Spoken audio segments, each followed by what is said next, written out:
Life is a winding road, no telling where it goes. Driving through days and nights, won't stop for traffic lights. And I really want. Natanggalon na ang scarf. Pero kana lang ka, yang ibaya ka no, kung kira ka magkana lang ka. Kira, uy, kay van, oh, comfortable man tong van.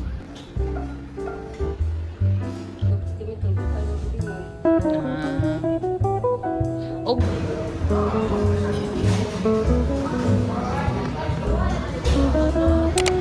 Mama.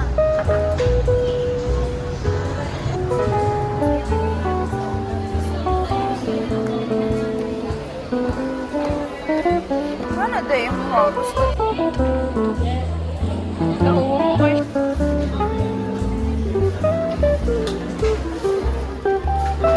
Saan yung size?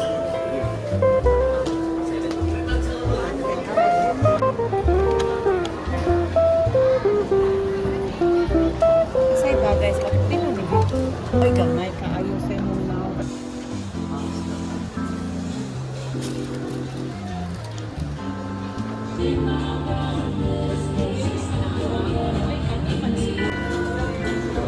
Arang, uy.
can't contain na jud my feelings as I'm reading this book, Little Women by Louisa May Alcott. This is my most favorite book. That's a done deal, period. That's just about everything about this book.